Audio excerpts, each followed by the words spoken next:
सभी मसीही भाई बहनों को यीशु के नाम में शालोम, प्रेज द लॉर्ड, जय मसीह की। यीशु द सेवियर मिनिस्ट्री और प्रभु यीशु मसीह में आपका भाई जेम्स आप सभी का इस बाइबल अध्ययन कार्यक्रम में एक बार फिर से बहुत बहुत स्वागत और परमेश्वर का धन्यवाद करते हैं। मेरे प्यारे भाई बहनों, हम अध्ययन कर रहे हैं निर्गमन की पुस्तक का और एक छोटी सी प्रार्थना के साथ आज के अध्ययन को हम शुरू करेंगे। हालेलुया, धन्यवाद पिता परमेश्वर, धन्यवाद करते हैं आपके अद्भुत रीति वाले प्रेम के लिए जो आपने अपने इकलौते पुत्र को देकर हम सभी पर प्रकट किया। धन्यवाद करते महान पिता परमेश्वर आपके अनुग्रह, आपके महान प्रेम, आपकी तमाम आशीषों के लिए। धन्यवाद करते हैं इस बाइबल स्टडी प्रोग्राम के लिए पिता परमेश्वर, जिनसे हम आपके वचन को सीख पा रहे हैं और आपके ग्रहण योग्य बन पा रहे हैं। पिता परमेश्वर, होने दीजिए आज के अध्ययन में पवित्र आत्मा हमारी अगुवाई करे, सहायता करे, मदद करे पिता परमेश्वर, और वो सब बातें जो यहाँ पर लिखी हैं उन्हें हम अच्छी तरह से समझने पाए पिता परमेश्वर। होने दे महान पिता परमेश्वर, सारी व्यवस्थाओं को रिकॉर्डिंग किए जाने को, वचन को समझने और समझाए जाने को, हर एक बात को पिता परमेश्वर हम आपकी अगुवाई में देते हैं। आप हमारी मदद कीजिए पिता परमेश्वर। सारा आदर देते हैं, सारी महिमा देते हैं और इस प्रार्थना को यीशु के सामर्थ्य और पवित्र नाम में मांगते हैं, आमीन। मेरे प्यारे भाई बहनों, अब तक हमने निर्गमन की पुस्तक में उसका 13वां अध्याय कंप्लीट किया था। अब समय है कि हम उसके 14वें अध्याय पहले वचन से आगे का अध्ययन करें। अब तक हमने अध्ययन किया कि परमेश्वर ने बड़े ही अद्भुत रीति से इजरायलियों को मिस्र की गुलामी से छुड़ाया। 10 विपत्तियों के बाद फिरौन ने उन्हें मिस्र में से जाने दिया। अब हम 14वें अध्याय पहले वचन से उनके आगे के सफर का अध्ययन करेंगे। यहाँ हम पहले वचन से लेकर के 4थे वचन तक पढ़ते हैं। यहोवा ने मूसा से कहा, इजरायलियों को यह आज्ञा दे कि वे लौटकर मिग्दोल और समुद्र के बीच पीहाहीरोत के सम्मुख बालसपोन के सामने अपने डेरे खड़े करें। उसी के सामने समुद्र के तट पर डेरे खड़े करें। तब फिरौन इजरायलियों के विषय में ये सोचेगा, वे देश की उलझनों में फंसे हुए हैं और जंगल में घिर गए हैं। तब मैं फिरौन के मन को कठोर कर दूंगा और वे उनका पीछा करेंगे। तब फिरौन और उसकी सारी सेना के द्वारा मेरी महिमा होगी और मिस्री लोग जान लेंगे कि मैं यहोवा हूँ। और उन्होंने वैसा ही किया। तो यहाँ पर हम देखते हैं कि परमेश्वर मूसा को बताते हैं कि भाई तुम इजरायलियों को समुद्र के किनारे डेरा डालने के लिए कहो और उधर मैं जो फिरौन है उसके मन को कठोर कर दूंगा। और फिरौन ये सोचेगा कि जो मिस्री हैं वो तो जंगल में भटक रहे हैं और अपना बदला लेने के लिए वो वहां पर आएगा। तब फिरौन और उसकी सारी सेना के द्वारा मेरी महिमा होगी।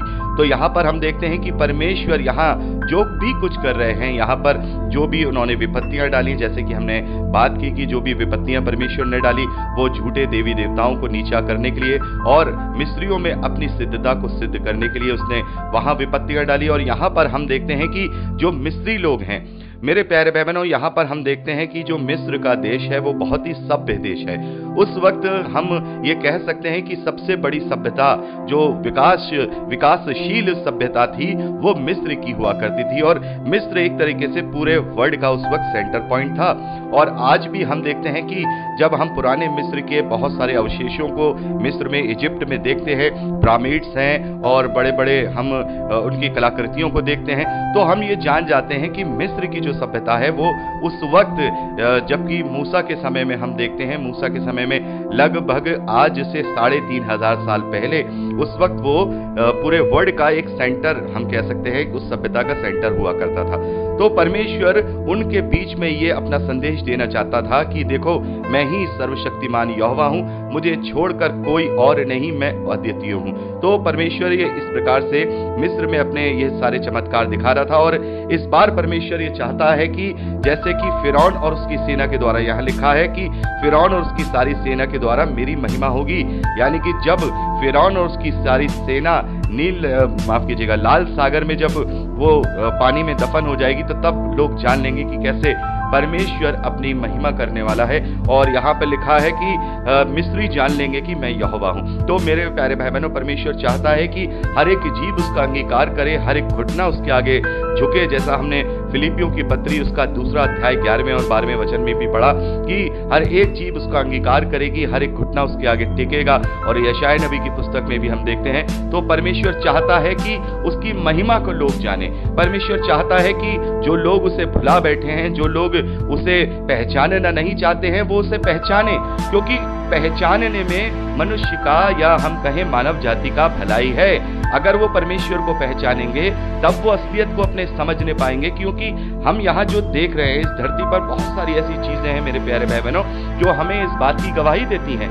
बहुत सारी ऐसी चीजें हैं जो हमारी समझ से, हमारी सोच से परी है, और बहुत सारी बातों का जवाब आजकल साइंस और साइंटिस्ट देने की कोशिश कर रहे हैं। लेकिन बहुत सारे ऐसे अनसुलझे सवाल हैं जो आज भी हमारे जब दिमाग में आते हैं तो हमारा दिमाग उलझ जाता है। जैसे इवोल्यूशन की थ्योरी है, विकास क्रम की थ्योरी जो साइंस समझाता है कि जितने भी पशु पक्षी, जितने भी आज हम मैमल्स देख रहे हैं, वो सब डायनासोरस के समय में जो बच गए थे लोग कह रहा हूं, माफ कीजिए, जो प्रीशियस बच गई थी, उनमें से विकसित होते होते मनुष्य पहले बंदर था, फिर उसके बाद मनुष्य हुआ और विकास हो रहा है।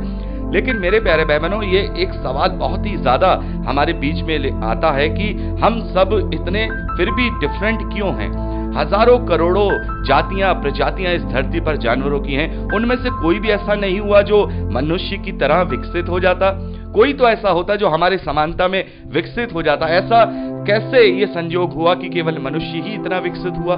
क्यों मनुष्य के डीएनए और मनुष्य की संरचना और मनुष्य की सोच और मनुष्य की भावनाएं और दूसरे प्राणियों से और दूसरे पशुओं से, पक्षियों से सबसे अलग हैं? क्यों यहाँ केवल मनुष्य ही ऐसा है जिसने पूरी पृथ्वी पर अपना कब्जा किया हुआ है? ये कैसा बड़ा कोइंसिडेंट है। तो ये कोइंसिडेंट नहीं है, बल्कि ये परमेश्वर की इच्छा है। परमेश्वर की इच्छा है, क्योंकि हम जानते हैं कि ये जो पूरी धरती में जो विकास हुआ है ये इवोल्यूशन की थ्योरी के द्वारा नहीं हुआ है, बल्कि परमेश्वर के द्वारा हुआ है। और हम ये भी जानते हैं कि जो साइंटिस्ट ये कहते हैं कि हमारे पूर्वज बंदर थे, तो उनके हो सकते हैं, लेकिन जो विश्वासी हैं उनके पूर्वज बंदर नहीं, उनके पूर्वज आदमी ही हैं। क्योंकि हम में जो गुण हैं और जो हम कहें कि जो पशु पक्षियों में गुण हैं, उनमें बहुत फर्क है। और बहुत सारी सिमिलर चीजों को लेकर के साइंटिस्ट कहते हैं देखिए ये चीजें सिमिलर हैं, ये चीजें सिमिलर हैं, तो होंगी, क्योंकि हमारा जो शरीर है, हमारा ये जो शरीर, ये नाशवान शरीर है, ये सृष्टि का ही बनाया गया है, सृष्टि के तत्वों से ही मिलकर के बनाया गया है और सृष्टि का ही है, इसीलिए ये सृष्टि के समान है। लेकिन हमारे अंदर जो बुद्धि है, कॉन्शियस है, हमारा जो विवेक है, हमारी भावनाएं हैं, हमारा समझ है, ये सारी चीजें हमें इससे अलग करती हैं कि हम बिल्कुल डिफरेंट हैं। और हम, ये शरीर तो हमारा इस सृष्टि का हिस्सा हो सकता है, लेकिन हमारे अंदर का व्यक्तित्व इस सृष्टि का हिस्सा नहीं हो सकता, क्योंकि इस सृष्टि में जितने भी पशु पक्षी जानवर है वो सब प्रोग्राम किए हुए हैं। मेरे प्यारे भाई बहनों, मैं बहुत बार इसका आप लोगों को उदाहरण दे चुका हूं, लेकिन एक बार और देना चाहूंगा कि पशु पक्षी, बैल बकरी, ये सब प्रोग्राम किए हुए हैं। इन्हें सिखाने की जरूरत नहीं पड़ती है। मैं हमेशा कहता हूं कि इन्हें सिखाने की जरूरत नहीं पड़ती है। हमारे घर में हमने पैरेट, एक छोटा तोता पाला था। हमने कहीं से चिड़िया उसको मारने वाली थी, तो उसको हमने जान बचाने के लिए उसको हमने पाल लिया था। तो वो सारी चीजें उसे अपने आप आती है, कैसे नहाना है, कैसे कुतरना है, कैसे बोलना है, उसको हमने कुछ भी नहीं सिखाया। हमने उसे कुछ भी नहीं सिखाया, और वो जैसे उसके अंदर प्रोग्रामिंग थी उस तोते में, वैसी ही प्रोग्रामिंग उसमें पाई गई, कैसे उसे नहाना है, कैसे उसे उड़ना है। लेकिन मनुष्य के अंदर ये प्रोग्रामिंग नहीं होती है, इसीलिए मनुष्य को अलग किया गया है। अगर मनुष्य पूरी रीति से सृष्टि का हिस्सा होता तो फिर उसे भी अन्य पशु पक्षियों की तरह, या हम कहें जंतुओं प्राणियों की तरह सिखाने की जरूरत नहीं होती। उसके बच्चे ऑटोमेटिकली अपने आप सारी चीजें सीख लेते। लेकिन अगर किसी मनुष्य के बच्चे को शुरुआत से ही बंदरों के बीच में रख दिया जाए तो वो अपने गुण डेवलप नहीं कर पाएगा इंसानों वाले, वो बंदर वाली बातें लेकर के आएगा। और बहुत सारे ऐसे हम उदाहरण देखते भी हैं कि बहुत सारे ऐसे बच्चे हैं जिनमें जानवरों वाले गुण हैं कि वो जानवरों के बीच में पले थे। तो मनुष्य बिल्कुल डिफरेंट है, और हम देखते हैं इसीलिए परमेश्वर चाहता है कि तुम जानो, अपनी बुद्धि का इस्तेमाल करो। रोमियो उसका पहला अध्याय में हम यही पढ़ते हैं कि परमेश्वर ने अपने विषय का ज्ञान हर एक मनुष्य के मन में प्रकट किया है, लेकिन उन्होंने इस संसार की बुद्धि को बड़ा समझ के उसे पहचानना ना चाहा। और 28वें वचन में हमने यही पढ़ा कि जब उन्होंने उसे पहचानना, यानी परमेश्वर को पहचानना ना चाहा, तो परमेश्वर ने भी उन्हें उनके निकम्मे मन पर छोड़ दिया। तो यहाँ पर हम देखते हैं कि परमेश्वर अपनी महिमा कराना चाहते हैं ताकि मनुष्य का ही फायदा हो, और वो प्रभु को जानकर, परमेश्वर को जानकर उसके समीप जाए, उसकी निकटता में जाए, और इस नाशवान से अविनाशी को धारण कर ले अनंत जीवन में, जो कि परमेश्वर के स्वरूप में रचा गया मनुष्य है, उसकी सहभागिता में चला जाए।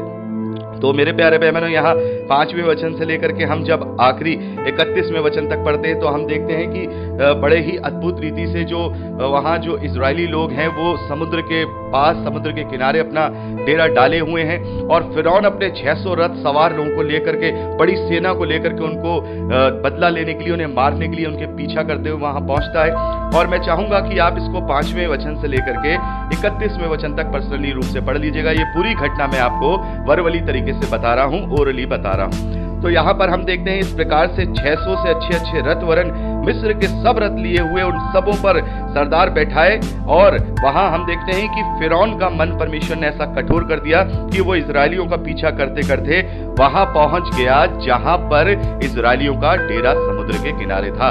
और ये समुद्र लाल समुद्र है और वहां पर उनका डेरा लगा हुआ था। तो मेरे प्यारे बहनों, यहाँ पर हम देखते हैं कि जैसे ही जो इजरायली थे उन्होंने फिरौन की सेना को देखा, वैसे ही वो घबरा गए और इतना घबरा गए कि वो मूसा से कहने लगे, क्या मिस्र में कब्रें ना थी जो तू हमें वहां से मरने के लिए जंगल में ले आया? तूने हमसे ये क्या किया कि हमको मिस्र से निकाल ले आया? तो मेरे प्यारे बहनों, यहाँ पर हम क्या देख रहे हैं? मिस्रियों का, माफ कीजिए, इजरायलियों का कुड़कुड़ाने वाला स्वभाव। अभी भी वो डरे हुए हैं। इतनी बड़ी बड़ी विपत्तियां डाली परमेश्वर ने मिस्र पर और इजरायलियों का बाल बाका नहीं हुआ। और इस तरीके से परमेश्वर ने अद्भुत रीति से वहां सारे कार्य किए, लेकिन अभी तक उनका विश्वास परमेश्वर पर प्रबल नहीं हुआ था। तो यहाँ दो कारण थे, मनुष्यों को भी, मिस्रियों को भी और इजरायलियों को भी, दोनों पर परमेश्वर को अपनी महिमा प्रकट करनी थी, क्योंकि ये इंसिडेंट बहुत बड़ा इंसिडेंट होने वाला था। मेरे प्यारे बहनों, लाल सागर के दो टुकड़े, आपने कई बार इसको सुना होगा।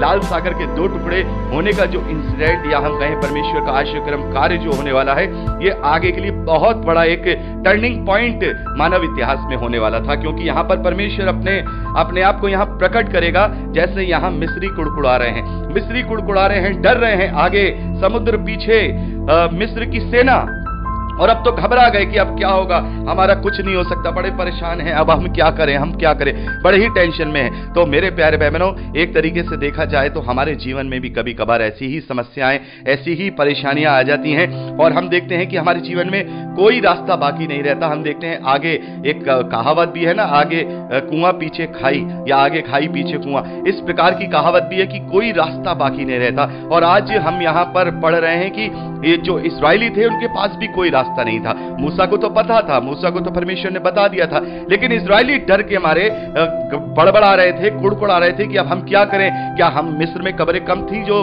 तू हमें जंगल में यहाँ मरने के लिए ले आया? अपनी मौत को सामने देख रहे थे कि अगर आगे जाएंगे तो समुद्र है, वहां डूब के मर जाएंगे, और अगर पीछे गए तो वहां पर जो फिरौन है उसकी सेना के हाथों मारे जाएंगे। तो लेकिन मेरे प्यारे बहनों, यहाँ पर हम देखते हैं कि बड़े ही अद्भुत रीति से जैसा परमेश्वर ने अपनी महिमा यहाँ पर की है, और वो चाहता है कि उसके द्वारा ये सारा जो इंसिडेंट है, आश्चर्यक्रम हो रहे हैं, ये जो घटना है, उसके द्वारा पूरा दुनिया इसको याद रखे और समझे कि परमेश्वर की महिमा क्या है। तो हम देखते हैं कि परमेश्वर यहोवा मूसा से कहते हैं कि अपना हाथ बढ़ा, और वो जो लाल सागर था वो दो टुकड़े हो जाता है, प्रचंड हवाएं चलती हैं और उसमें बीच में से रास्ता निकल जाता है और इजरायली लोग उसमें से पार हो गए। लेकिन फिरौन की सेना को परमेश्वर ने वहीं रोके रखा। जैसा हम देखते हैं कि इजरायलियों के आगे आगे परमेश्वर का जो खंबा चलता था, फिर वो उनके पीछे जाकर के खड़ा हो गया, और जो फिरौन की सेना थी उसको वो पार नहीं कर पाए।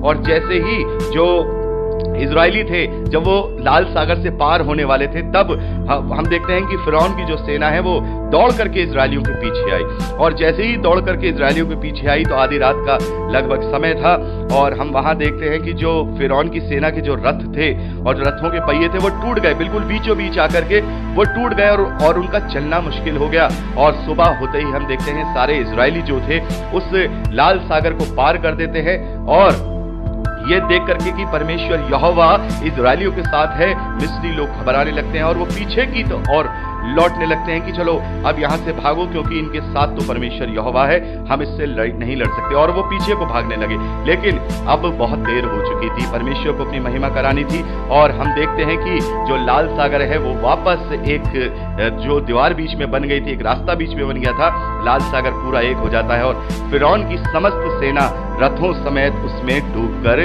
मर जाती है। तो मेरे प्यारे भाई बहनों, यहाँ पर हम देखते हैं कि इस प्रकार से परमेश्वर ने बताया कि तुम अपने जीवन में कुछ नहीं कर सकते। जैसे कि प्रभु यीशु मसीह ने कहा कि जो मनुष्यों से नहीं हो सकता वो परमेश्वर से हो सकता है। तो यहाँ पर जब उनके आगे लाल सागर है, पीछे हम देख रहे हैं कि जो मिस्री की सेना है, लेकिन परमेश्वर उनके साथ था। उसने उनसे वादा किया था, उनके मूल पिता इब्राहिम, इसहाक, याकूब से वादा किया था कि मैं तेरे वंश के साथ रहूंगा, और उसने अपना वादा निभाया। अद्भुत रीति से वहां पर इजरायलियों को उस संकट में से निकाल लिया। तो यदि हम अपना भरोसा परमेश्वर पर बना रखें, अगर यदि हम अपना पूरा विश्वास परमेश्वर पर बनाए रखें, तो निश्चित तौर पे वो हमें खाई से भी पार करा देगा, निश्चित तौर पे वो हमें कुएं से भी पार करा देगा। तो पहली बात तो हम यहाँ पर ये देखते हैं, और दूसरी बात हम देखते हैं कि इजरायली यहाँ पर लाल सागर के बीचों बीच में से पार हो गए। और हमने पहला कुरिन्थियों 10वां अध्याय उसके दूसरे वचन में पढ़ा था कि वहां पौलुस ने लिखा है, और सब ने यानी इजरायलियों ने